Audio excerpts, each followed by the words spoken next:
आता जो उपयोगाचाच ज्या वेळेला तुम्ही गोष्ट सांगताय तर अशी एक मराठीत म्हण आहे, माय मरो आणि मावशी उरो.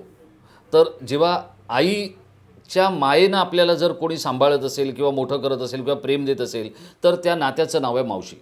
रश्मी ठाकरे या तुमच्या मावशी आहेत. जर रश्मी ठाकरे यांच्याबरोबर तुमचे नातेसंबंध नसते किंवा आज खूप सारी मंडळी, खूप सारी मुलं शिवसेनेमध्ये काम करताना बघतोय आपण.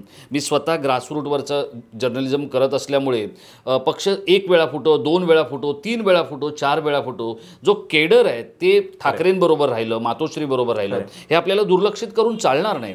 म्हणजे सत्ता, प्रशासन, पैसे हे सगळं त्याच्या जागेवर आहे, पण केडर हे कोणाला निर्माण नाही करता आलं किंवा ते बनवता नाही आलं आणि त्याला रिप्लेसमेंट नाही आहे.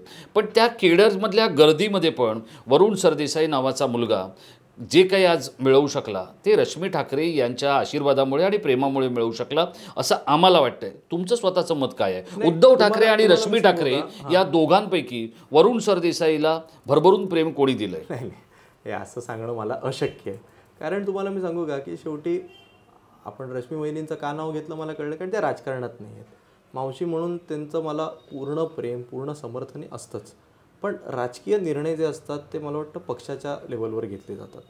आणि मला एक प्रचंड मोठा प्लॅटफॉर्म म्हणजे युवा सेनेचा हा जो काही प्लॅटफॉर्म मला उपलब्ध करून दिला, हा मी तुम्हाला जेन्युइनली सांगतो, हा मला आदित्यजींनी उपलब्ध करून दिला. म्हणजे माझं जे पहिलं आंदोलन झालं तेव्हा मी मागे आत्ता उल्लेख केला की भारतीय विद्यार्थी सेनेचे सिनेट सदस्य त्यांनी पाठवलेले.